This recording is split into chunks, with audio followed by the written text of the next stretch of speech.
Sanen, Bapak Sanen, Ibu Bapak Ponen, Bapak Wahyono, Ibu Suyati, Bapak Iskandar Zulkarnain, Ibu Dewi Malasari, Bapak Solihin, Ibu Dewi Malasari, Bapak Iskandar, Ibu Suyati, Bapak Wahyono, Bapak Ponen, Bapak Sanen, Poli dalam. Oke, alhamdulillah ya Bapak Ibu, kita bisa ada di sini sambil menunggu pelayanan di Poliklinik Rawat Jalan. Bapak Ibu bisa mendapatkan edukasi di sini bersama kami instalasi promosi kesehatan Rumah Sakit Umum Jenderal Ahmad Yani Metro. Baik, pada kita awali kegiatan ini dengan membaca bismillah. Semoga ilmu yang nanti akan diberikan oleh Bapak Dihandoko bermanfaat untuk kita semua. Silakan Pak Dihandoko untuk menyampaikan materinya. Terima kasih buat Ibu Neti. Assalamualaikum warahmatullahi wabarakatuh. Selamat pagi untuk Bapak Ibu pengunjung. Sambil menunggu antrian, ini saya ada sedikit menjelaskan atau memberi sedikit informasi tentang macam gangguan bahasa. Ini biasa macam gangguan bahasa ini biasanya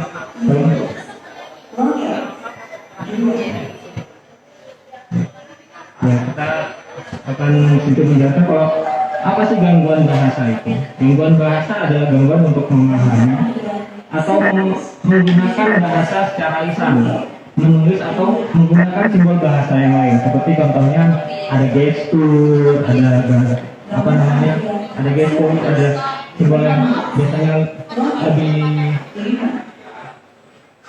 ada simbol yang lebih, ini misalnya ada emoticon gambar-gambar atau arah panah itu. Pada gangguan bahasa ini itu biasanya dipengaruhi oleh satu, yaitu adalah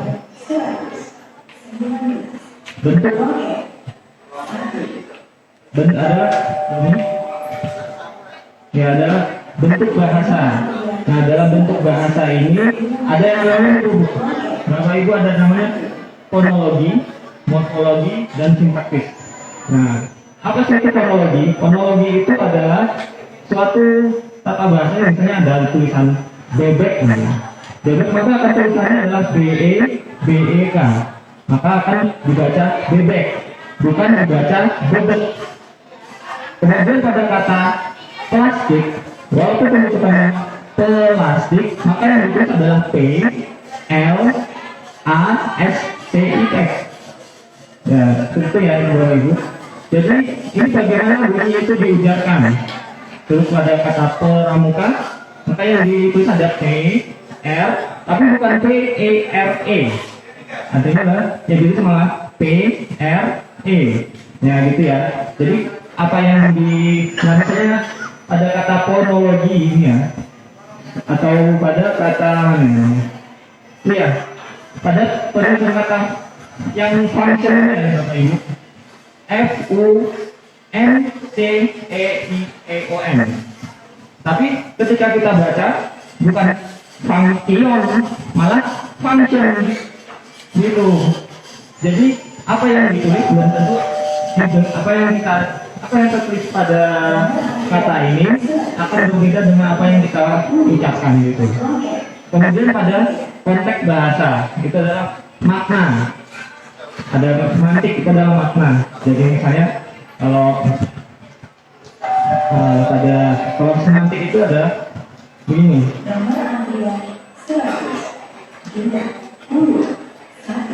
Nah, untuk kata semantik adalah makna dari kata tersebut. Misalnya kalau saya bilang tidak mau, artinya pada ada kata tidak dan mau, itu menandakan bahwa saya tidak akan melakukan.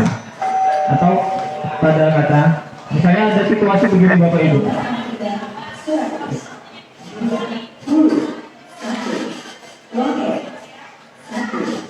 Misalnya ada situasi di mana saya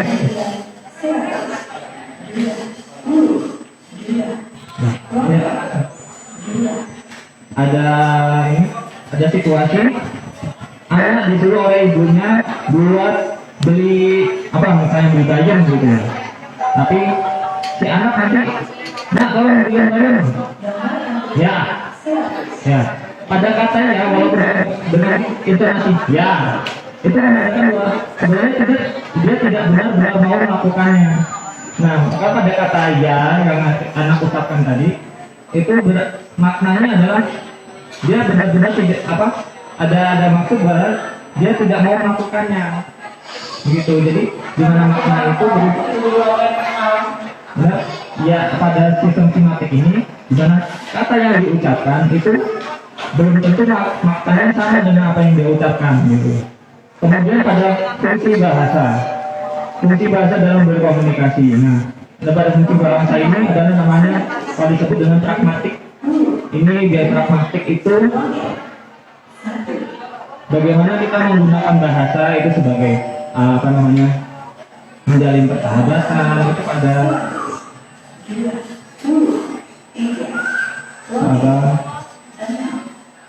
ketika kita bertemu dengan teman kita bilang selamat pagi gitu, kita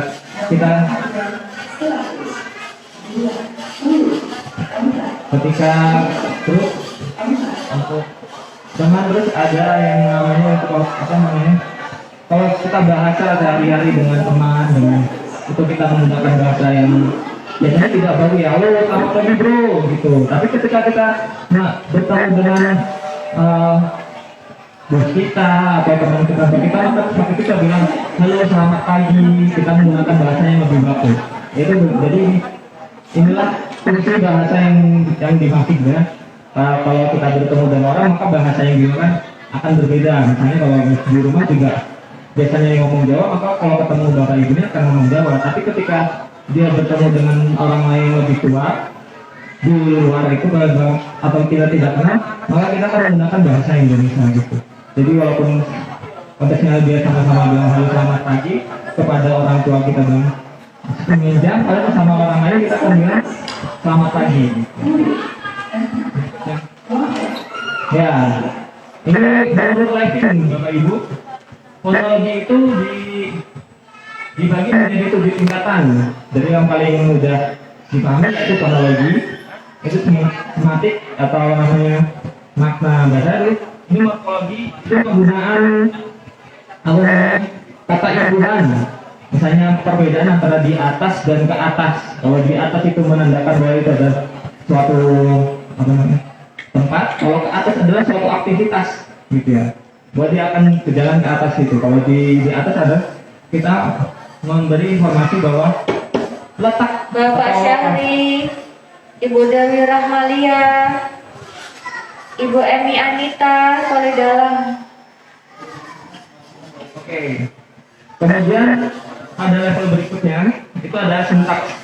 Sintaks itu adalah struktur bahasa.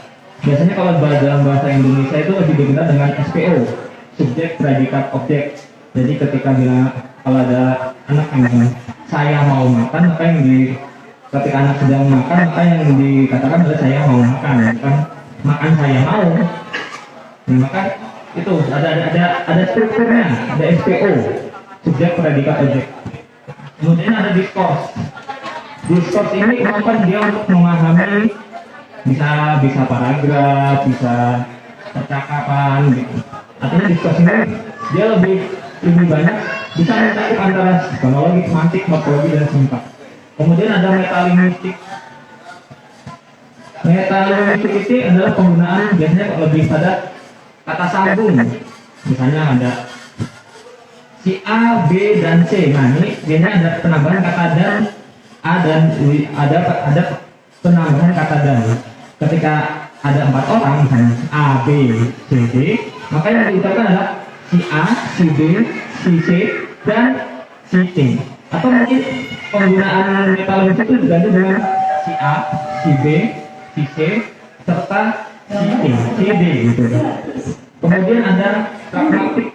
Pragmatik adalah bahasa yang menggunakan atau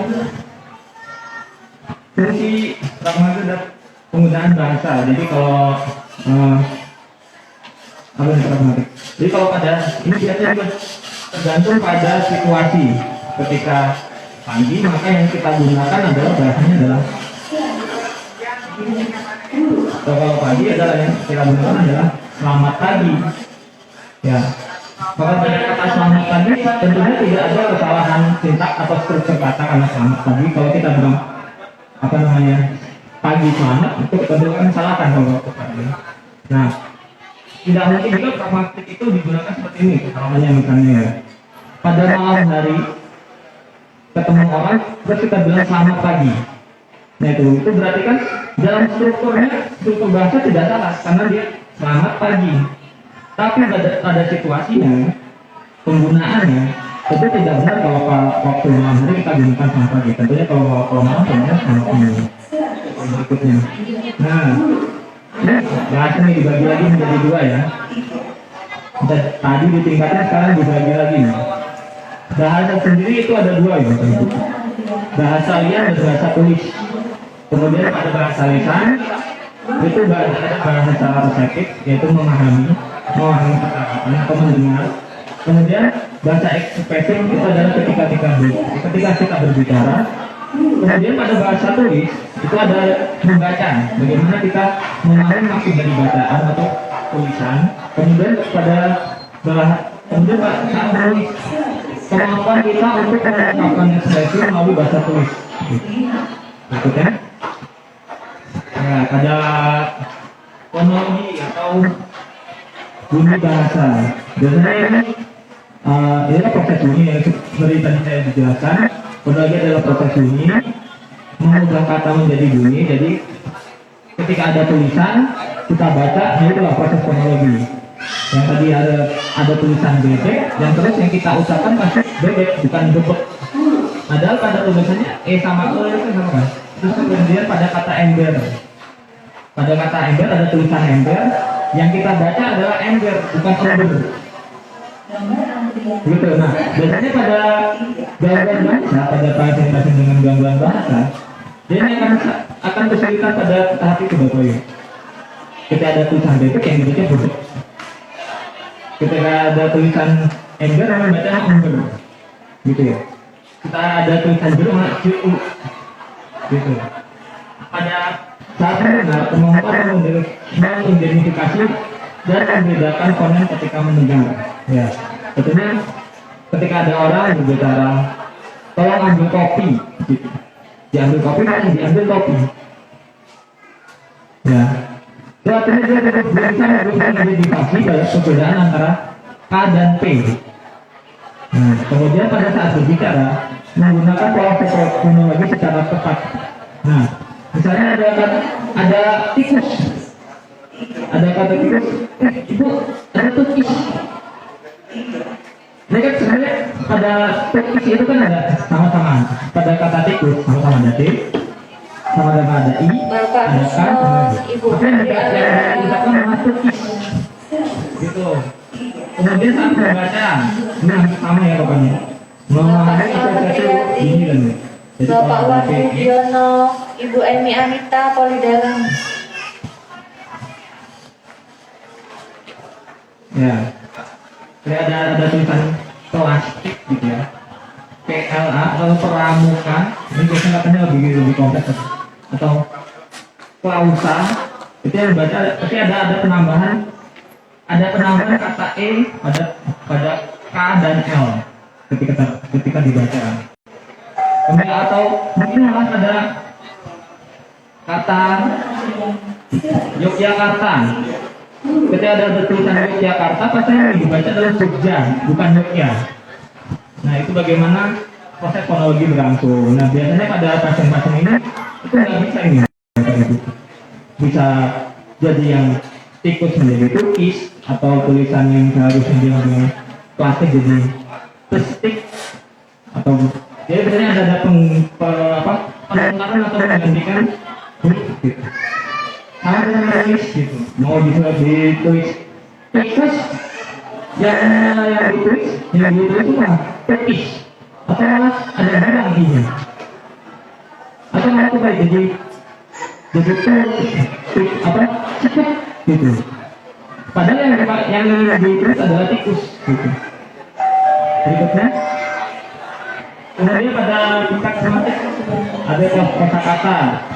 Ini ada kata, antonim, sinonim gitu. Jadi misalnya begini, kita mau tebak-tebakan ya. Hewan yang badannya besar, kakinya 4, hidungnya panjang. Hewan apa itu? Itu yang jadi pikiran adalah gajah. Nah, dari gambaran semantik, ketika kita menjelaskan, kita akan itu, dia sudah dapat apa yang dia apa namanya? Sudah terpikirkan gambar gajah. Tapi ketika dia apa namanya bicarakan, yang keluar itu malah bukan gajah. Itu bisa jadi yang keluar adalah hewan lain yang seperti gajah. Misalnya ada kerbau yang sama-sama kaki 4, warnanya abu-abu. Atau hewan lain bisa sama-sama kaki 4, atau malah hewan lain yang hidup pada satu ekosistem yang sama gitu. Jadi sebenarnya pada tingkat semantik ini, si penderita ini sudah mendapat gambaran apa yang harus diucapkan atau ditulis, tapi dia tidak mampu untuk mengeluarkannya gitu.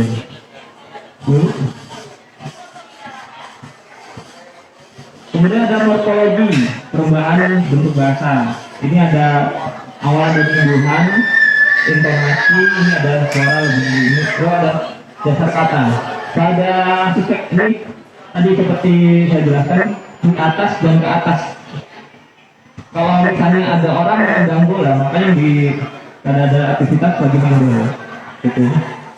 Tentu ketika kita mendengar apa namanya berbicara, tentu yang kita bilang, lihat ada orang nendang bola, bukan ada orang ditendang bola, gitu.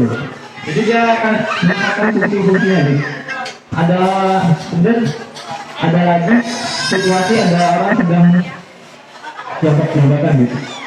Si A dijambak sama si B. Jadi yang dijambak itu adalah si A. Terus yang dijambak itu si B, gitu. Maka pada pasien ini dia tidak mampu menggunakan kata di dan di. Pada tadi si A dijambak si B, yang keluar malah siapa yang dijambak? Si B. Seharusnya kan yang dijambak itu kan si A dari situasi yang sebelumnya. Nah, pada sama juga pada kemampuan menulis. Ketika ada gambar yang dijambak tadi itu si A yang dijambak itu, malah yang itu sama terjambak. Sama ya, hampir sama. Lalu ada infleksi ini adalah apa namanya intonasi. Ini intonasi itu biasanya begitu. Ada orang ngasih kabar apa namanya yang mengagetkan gitu.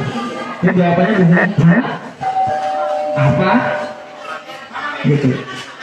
Ya, dia apa itu sebenarnya apa namanya pada dasarnya apa itu kan dimana untuk menuangnya gitu ya, kita menuangnya apa yang dimaksud. Tapi pada apa yang pada situasi yang tadi itu dia menggambarkan adalah suatu perasaan yang kaget gitu. Kemudian berikutnya ada sintaks struktur bahasa. Bagaimana dari bahasa ini ada tata bahasa juga, memahami struktur. Ya, ada terus apa namanya biasanya? Bugi apa namanya? Bugi baca buku. Maka si bugi pada sistem pada bahasa dia akan menjadi subjek membaca, itu akan menjadi predikat, kemudian objek.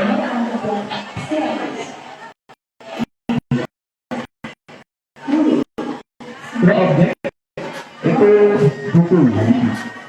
Pada jam-jam sintaksis itu biasanya sama tadi yang udah dijelaskan itu strukturnya itu berubah-ubah gitu. Yang ada yang harusnya dia ingin membaca buku, yang gitu buku dibaca buku. Sebenarnya sama. Itu sebenarnya tidak ada salahnya. Tapi itu kan tidak sesuai dengan maksud yang apa yang dia inginkan. Nah, pada Bapak Julius Sutono. Bapak Julius Sutono, Ibu Parni, Bapak Budi Hartoyo Polidalam, Bapak Budi Hartoyo, Ibu Parni, Bapak Julius Sutono. Ya. Nah, untuk tadi yang buku membaca buku ya, maka objeknya tentu saja buku. Ya. Jadi kalau ditanya apa yang dibaca buku, itu yang dilihat adalah objek buku. Itu bukan malah buku yang dibaca. Ya. Berikutnya ada diskurs. Ini memahami bahasa, memahami paragraf, menceritakan bercerita. Ini adalah definition ya, menceritakan acara, understanding apa namanya, mulai arahan dan menjelaskan. Ketika mendengar itu tapi biasanya juga dipengaruhi oleh tingkat memori ya, memahami alur cerita.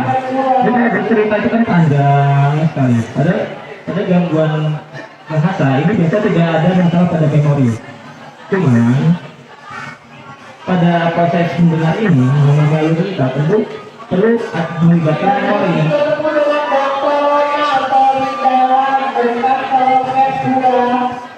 Karena ini ada banyak struktur kalimat yang harus ditampung dulu oleh, misalnya begini, kayak apa namanya, memasak ini itu biasanya ada instruksinya kan ya. 1, buka dulu minyak. 2, dulu buka bumbunya, terus tuangkan mie ke dalam panci, terus masukkan bumbu, diaduk. Nah, itu kan ada banyak instruksinya. Nah, apabila dia mempunyai masalah memori, mungkin instruksinya ada yang hilang. Tahapan dulu gitu. Mungkin pada gangguan diskurs itu mereka tidak dapat apa namanya, menceritakan tadi di rumah ngapain aja, sebelum berangkat dia ngapain aja, untuk mengingat kembali apa yang kejadian sebelumnya, atau mungkin malah yang tadinya dari pagi itu ada makan dulu, ini makannya hilang. Jadi dari rumah naik mobil sini, ini makannya hilang. Harusnya ada aktivitas makan, malah makannya yang hilang. Ini biasanya pada gangguan diskurs itu ada aktivitas yang tidak dijelaskan itu. Jadi ada yang missing, ada yang hilang pokoknya.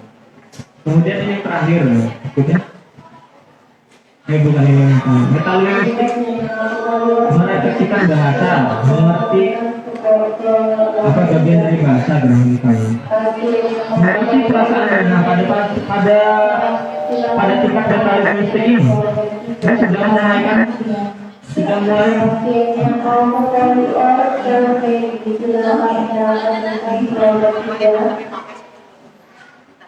ya pada perasaan mendengar ini, pada saat mendengar itu ini mulai mengerti perasaan orang lain. Kita ada kayaknya, oh berarti kita apa namanya, oh berarti orangnya agak bingung. Nah, biasanya begitu. Kita sudah mulai. Terus atau misalnya dia menggunakan intonasi, oh berarti orangnya lebih marah, jadi gue. Jadi pada metodologi kemampuan mendengar ini, si pendengar itu sudah mulai memahami emosi dari lawan bicara gitu. Pada gangguan ini maka dia nggak bisa tahu ini lagi mana, apa lagi apa, atau lagi apa. Ini pada metodologi pada saat mendengar. Kemudian saat berbicara, ketika dia bingung saja, apa ya? Padahal perasaannya gitu, sama kamu dulu, tapi nggak bisa gitu ngomong gitu. Kemudian pada saat membaca nih, saya baca ini apakah ada titik koma, terus ada titik koma, terus ada tanda baca. Jadi kalau membaca ada tanda tanya, maka yang dibaca tentu siapa yang membaca.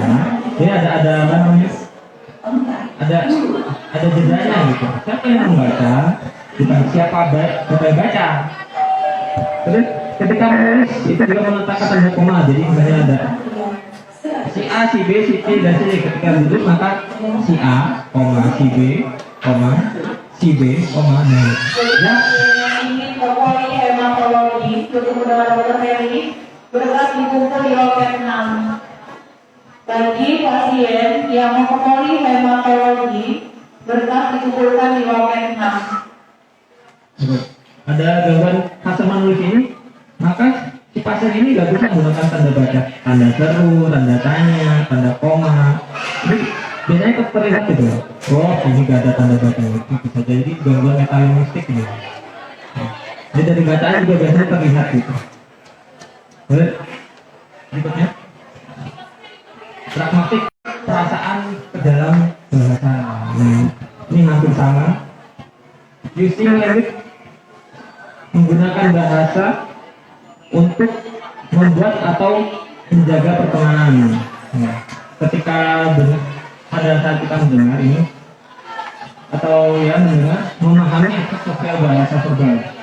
Jadi kita biasanya pada praktik ini itu dihubungkan dengan situasi. Ketika ada orang yang sedang jatuh gitu atau tertimpa musibah, mungkin makanya ketika kita bertemu dengan orang yang mau musibah, yang kita lakukan bukan bertanya apa kabarnya, Dokter Heli berkas dikumpul di loket 6. Pasien hematologi. Itu lumayan masih bahasanya. Apa? Dia tidak bisa menghubungkan situasi dengan menghubungkan situasi dengan apa namanya bahasa. Pokoknya nggak korek gitu. Jadi tadi yang saya jelaskan, selamat pagi malah dibilang selamat malam. Gitu. Pada malam nanti dibilang selamat pagi atau kebalikannya. Kemudian pada saat berbicara menggunakan hubungan sosial dan percakapan dan Bapak Selamat Riyadi Polidalam, Bapak Selamat Riyadi, Bapak Rubio Rizky Dwi Susanto, Bapak Rubio, Bapak Selamat Riyadi Poli Penyakit Dalam.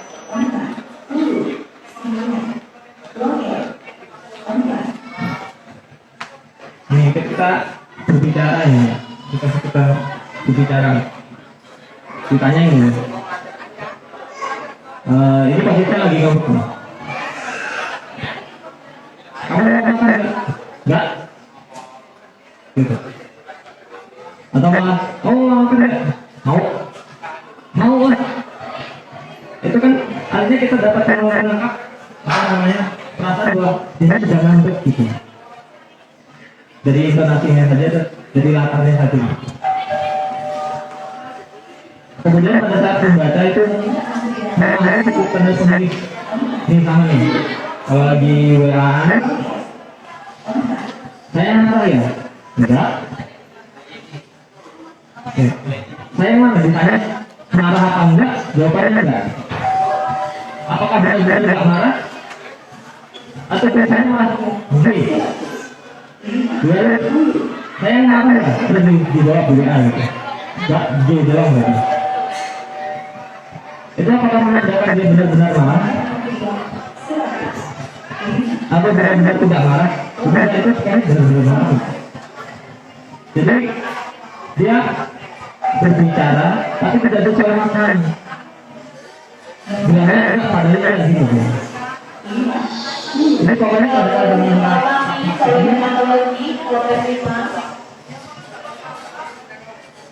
dia tidak bisa menangkap situasi atau menangkap sebenarnya apa sih yang diinginkan. Pesan tersebut dari bahasa tersebut.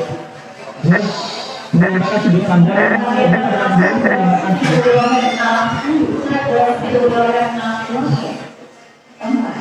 menyampaikan sudut pandang melalui pesan tersebut.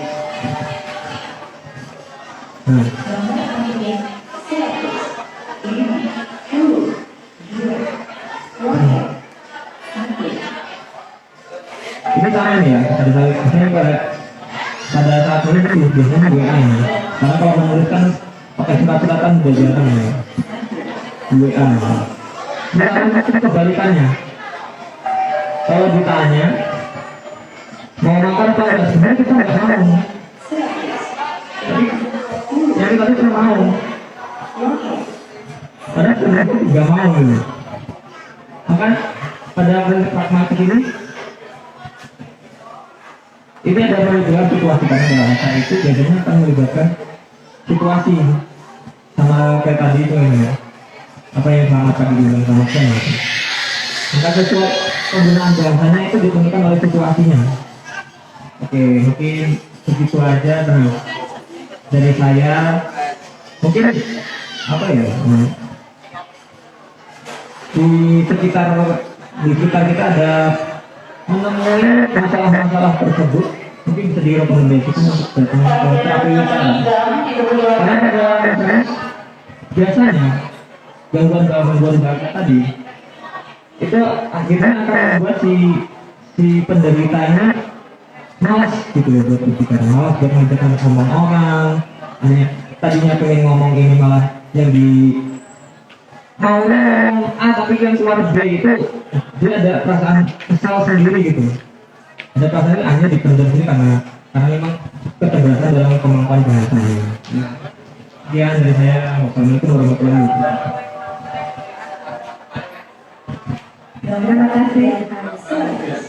Terima kasih kepada Mas Ian Bapak yang telah menjelaskan berbagai macam gangguan bicara ya Bapak Ibu. Jadi gambarannya bahwa Hematologi penerima yang dapat kita simak bersama tadi banyak sekali gangguan bicara yang terjadi pada kita, bisa pada anak-anak yang Mas Noko, bisa juga pada orang dewasa akibat suatu penyakit. Terkadang yang ngomongnya kadang kebolak-balik, kemudian yang diomongin yang disampaikan tadi yang diomongin tidak sesuai dengan maksudnya, ya kadang membuat penderitanya jadi marah, jadi kesel. Kalau anak-anak mungkin misalnya dia maunya seperti tadi dia gajah, waktunya kerbau, dia mintanya mainan mobilan tapi dia nyebutnya kereta misalnya seperti itu. Kemudian juga misalnya tikus jadi tukis misalnya seperti itu. Nah, pada orang tua juga terutama yang stroke ya, penderita stroke itu mengalami gangguan bicara. Kadang-kadang seringkali bicaranya apa kita nggak paham, sehingga membuat penderita semakin naik emosi sehingga darahnya naik dan memperparah penyakitnya. Nah, terkait gangguan bicara ini Mas Anoko, apakah semua jenis penyakit gangguan bicara itu bisa dilakukan terapi di RSUD Jenderal Ahmad Yani Metro ini? Sebelum nanti kita berikan waktu pasien dan keluarga untuk mengajukan pertanyaan. Ya, sampai lupa ini. Ya, tentunya pada gangguan-gangguan bahasa ini Rumah Sakit Umum Jenderal Ahmad Yani memberikan pelayanan terapi bicara, Bapak Misno, Ibu Kartini, Bapak Sumaji, Poli Dalam.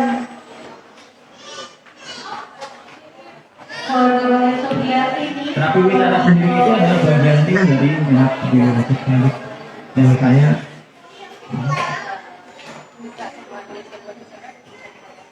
ya, gak semua jenis gangguan bicara ya. Bicara sendiri juga ada gangguan bahasa, ada gangguan bicara, gangguan irama kelancaran, dan juga satu lagi terapi bicara itu namanya gangguan penelan, Bapak Ibu. Tentunya kalau ada gangguan di antara 5 gangguan itu bisa dilayani kalau di rumah sakit. Baik Bapak Ibu, jadi kita memiliki tenaga terapis bicara yang kompeten di RSUD Jenderal Ahmad Yani ini untuk melayani pasien-pasien dengan gangguan bicara. Silakan Bapak Ibu yang ingin mengajukan pertanyaan terkait terapi bicara dan gangguan bicara, monggo kami persilakan untuk mengajukan pertanyaannya. Ada door prize dari kami Edumi untuk penelan. Silakan monggo.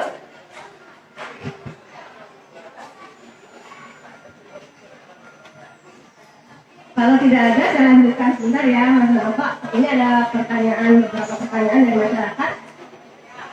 Untuk anak-anak nih, berapa lama sih terapi bicara itu bisa dilakukan sehingga mereka itu bisa lancar untuk berbicara? Ini tentunya berbicara masalah kebutuhan. Bisa, maka kalau berbicara masalah sampai kapan itu tergantung pada modalitas bahasa atau modalitas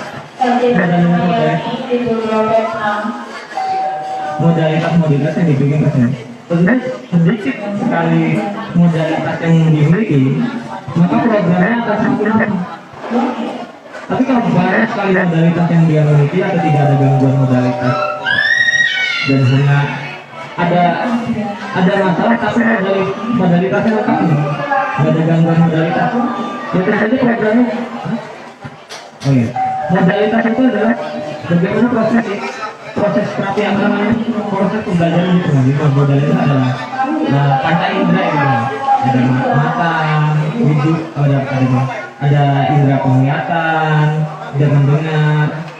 Nah, jadi indera penglihatan, mendengar, taktil, mendengar, taktil.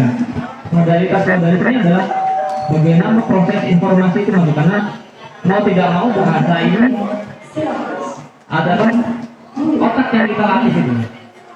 Bagaimana kita melatih otak itu ya tentu kita butuh pintu. Nah pintunya itu adalah tadi modalitas itu. Kalau memang dia nggak ada gangguan penglihatan, nggak ada gangguan pendengaran atau gangguan taktil, itu lebih mudah terapinya. Jadi mungkin itu relatif ya Bu, tergantung modalitas si anak gitu. Intinya lama terapi itu tergantung pada kasus anak masing-masing, tidak bisa disamakan ya. Mungkin ada yang cepat, misalnya 4 kali pertemuan sudah progresnya sudah bagus, perkembangannya sudah bagus. Ada juga yang lama. Jadi semua itu pasti menunjukkan ke arah yang positif dibandingkan dengan tidak adanya terapi sama sekali ya. Kemudian Mas Andoko, kalau untuk kasus akibat gangguan bicara akibat stroke yang selama ini terjadi itu seberapa lama?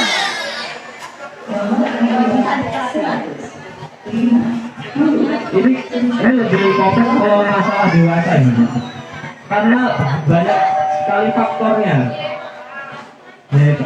Apa namanya orang tadinya bisa bicara kemudian tidak bisa bicara, itu dia sampai kesel gitu, kok kamu. Jadi masalah yang tadinya dia harusnya diterapi bisa lebih cepat, tapi karena dia kesal sendiri akhirnya dia nggak mau, jadi lebih sensitif gitu dia, orang dia lebih sensitif, jadi problemnya malah lebih lama. Jadi asalkan dia sudah menerima keadaannya itu kan lebih cepat dulu. Tapi kalau banyak konfliknya, tapi biasa ada setahun bisa lebih malah. Silakan Bapak Ibu yang ingin mengajukan pertanyaan. Oke, baik. Satu lagi Mas Andoko, apakah terapi bicara ini kan misalnya sudah datang nih ke rumah sakit untuk melakukan terapi bicara, apakah keluarga nantinya akan dibekali ilmu-ilmu untuk mereka bisa melakukan terapi bicara di rumah untuk membantu percepatan proses perkembangan dari terapi itu sendiri? Ya itu tentu ibu.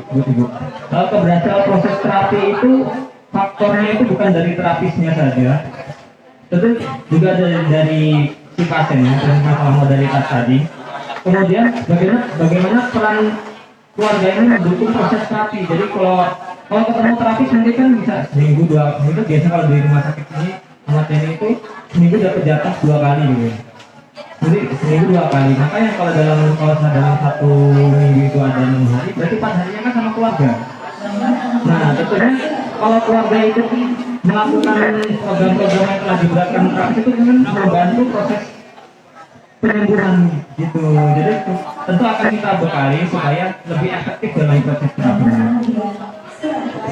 Terakhir, bagaimana sih alurnya agar pasien, keluarga pasien, masyarakat, karena ini kita lihat ya Mas Andoko mungkin infonya akan sampai kepada masyarakat di luar sana yang memiliki keluarga atau kerabat atau di lingkungannya dengan gangguan bicara. Bagaimana Arnold untuk mendapatkan terapi bicara di rumah sakit umum dari Pada pasien umum itu bisa langsung datang aja ke poli instalasi rehabilitasi medik yang itu dibuat. Kalau untuk pasien BPJS tentunya biasanya kalau dari puskes itu untuk pasien anak-anak bisa minta rujukannya ke dokter anak dulu, nanti bisa dilempar ke apa namanya, ada gangguan apa, dilempar ke langsung ke apa namanya instalasi rehab medik atau malah ke THT dulu untuk memeriksa masalah itu modalnya kayak pendengaran, penglihatannya atau ada masalah dulu atau enggak. Kalau untuk yang dewasa itu ada ke poli saraf dulu. Pada struktur itu ke poli saraf itu baru ke nanti diarahkan ke instalasi rehabilitasi medik. Baik, terima kasih Mas Andoko atas informasinya. Jadi Bapak Ibu, untuk terapi bicara ini bisa menggunakan BPJS dan juga bisa menggunakan umum, ya. Jadi alurnya sama dengan kalau kita akan berobat seperti penyakit-penyakit lainnya ya. Kalau BPJS tentu saja perlu rujukan mulai dari puskesmas, rumah sakit tipe B, baru tipe C, baru ke kita karena RSUD Jenderal Ahmad Yani ini tipe B. Jadi untuk rumah sakit tipe C dulu, baru ke rumah sakit Jenderal Ahmad Yani. Tapi kalau untuk pasien umum bisa langsung mendaftar ke bagian administrasi poliklinik ya. Baik, terima kasih Mas Andoko atas waktunya, atas informasinya. Bapak Ibu, ketemu lagi kita dengan Eduni Rabu yang akan datang. Masih dengan informasi kesehatan atas permintaan dari masyarakat. Terima kasih sekali lagi, mohon maaf atas segala kekurangan kesalahan. Mudah-mudahan informasi yang diberikan bermanfaat untuk Bapak Ibu semua dan kita semua. Untuk yang belum bergabung secara langsung saat ini bisa menyaksikan rekodnya di YouTube RSUD Jenderal Ahmad Yani. Sekali lagi terima kasih, kami akhiri. Assalamualaikum warahmatullahi wabarakatuh.